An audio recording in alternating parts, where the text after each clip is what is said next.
Good morning बच्चों।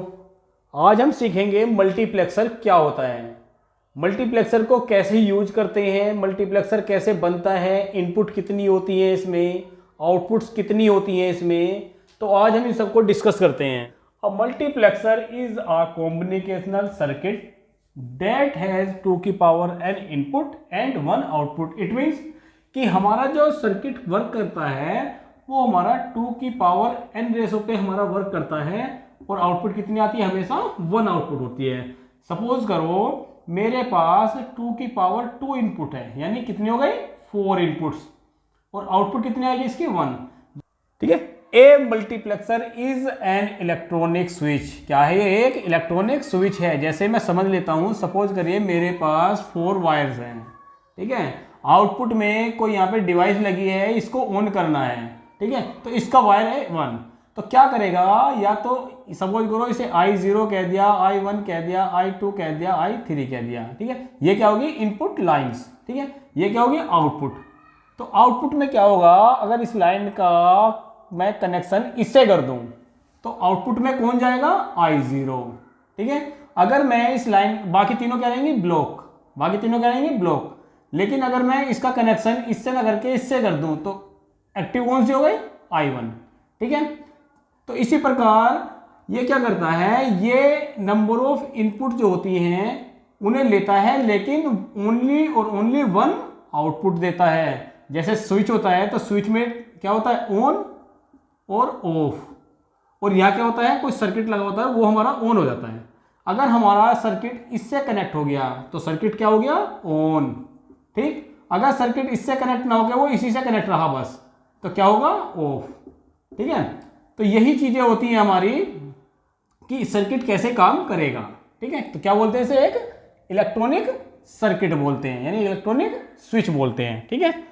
तो it is an functionally complete. इसकी फंक्शनल जो कंप्लीट होती है, that is all Boolean function. किससे जाती है? वो सभी बूलियन फंक्शन के थ्रू हो जाती है।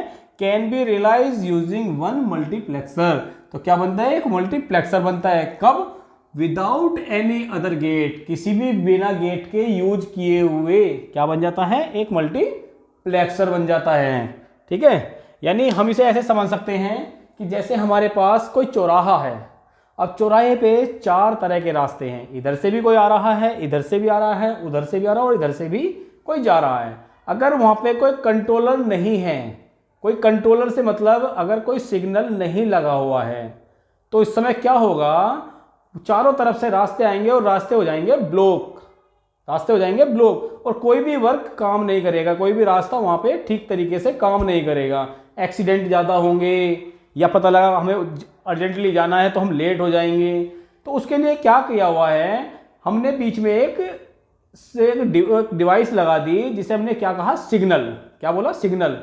वो क्या करता है? वो एक बार में एक ही रास्ते को पास देता है। वो कहता है भैया आप चलिए, और आप तीनों को रेड सिग्नल मिल गया है, आप तीनों शांति से बैठ जाइए। यानी कौन सा? उस रास्ते को वो सिग्नल मिल गया, ठीक है। बाकी तीनों रास्ते ब्लॉक। ऐसे ही किसी एक रास्ते को सिग्नल मिलेगा और बाकी तीनों रास्ते क्या हो जाएंगे? ब्लॉक। सेम इसी कंडीशन पे ये क्या करता है? ये वर्क करता है, ठीक है। चलिए हम देख लेते हैं 4x1 मल्टीप्लेक्सर। किसको देखते हैं? 4x1 मल्टीप्लेक्सर देख लेते हैं। तो क्या है इसमें? 4 इनपुट्स है और 1 आउटपुट है, ठीक है। यानी इसमें क्या हुआ, मैं कहता हूं 2 की पावर 2। अगर 2 इनपुट्स हैं, अगर 2 की पावर 2 इक्वल टू कितना हो जाएगा? 4। तो आउटपुट कितना हो गया? 4। तो इसमें कितने वेरिएबल आए? 2 वेरिएबल, ठीक है। और हमने पहले भी सीखा हुआ है कि जब 2 वेरिएबल होते हैं तो 2 वेरिएबल के लिए बाइनरी टेबल कैसे बनती है, 3 वेरिएबल के बाइनरी टेबल कितनी बनती है। तो देख लेते हैं। 2 की पावर 2 होती है तो कितने केस बनते हैं? 4 केस। यानी 2 की पावर 2, सपोज करो मेरे पास एक वेरिएबल ए है, एक वेरिएबल बी है, या मेरे पास वेरिएबल जो है, मेरे पास ये आएंगे S1 और S0। मेरे पास कौन से वेरिएबल है? S1 और S0। सपोज करो एक बार ये 0 है, एक बार ये 0 है, एक बार ये 1 है, ये भी 0 है और ये 1 है, एक बार ये 1 है, ये 0 है, एक बार ये 0 है, सॉरी एक बार ये भी 1 है और ये भी 1 है।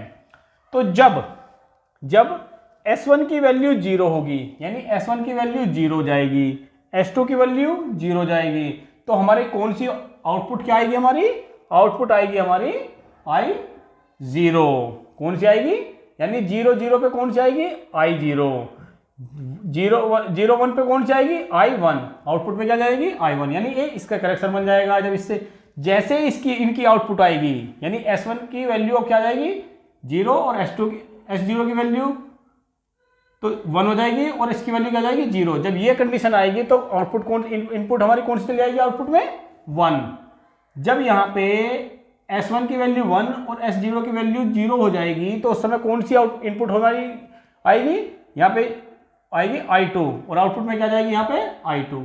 ठीक है, जब हमारी ये भी 1 होगा और ये भी 1 होगा, यानी S1 भी 1 है और S2 भी 1 है, उस समय हमारी कौन सी कंडीशंस आएगी I3, यानी ये इनपुट हमारी कहाँ जाएगी आउटपुट में, तो यहाँ पे क्या जाएगी I3।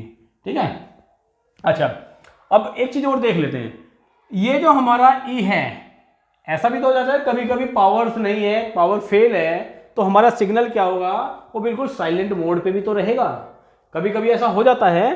तो ये क्या है इनेबल मतलब वो कंडीशन इनेबल है, वो कंडीशन एक्टिव नहीं है, ऑन है या ऑफ है। अगर ये स्विच हमारा एक मेन है, अगर ये ऑन होगा तो ये सर्किट वर्क करेगा, अगर ये ऑफ होगा तो ये सर्किट वर्क नहीं करेगा। तो यहाँ से मेरा फंक्शन क्या बनेगा, फंक्शन बनता है मेरा f = अब देखो इसके लिए क्या आएगा, अब देखो यहाँ पे क्या आएगा 0 0, यानी 0 0 मतलब S1 का कॉम्प्लीमेंट S2 का कॉम्प्लीमेंट, यानी S1 का कॉम्प्लीमेंट S0 का कॉम्प्लीमेंट और I0, इसके लिए क्या आएगा I0, क्या आएगा I0, और क्या आएगा S1 का कॉम्प्लीमेंट S0 और I1 प्लस, यानी S1 का कॉम्प्लीमेंट S0 और I1। ठीक है, फिर क्या आएगा हमारा S1 I0 का कॉम्प्लीमेंट I2, यानी S1 I0 का कॉम्प्लीमेंट I2, और क्या आएगा हमारा S1 S0 I3, S1 S0 और I3। ठीक है, तो ये मेरा बन गया फंक्शन।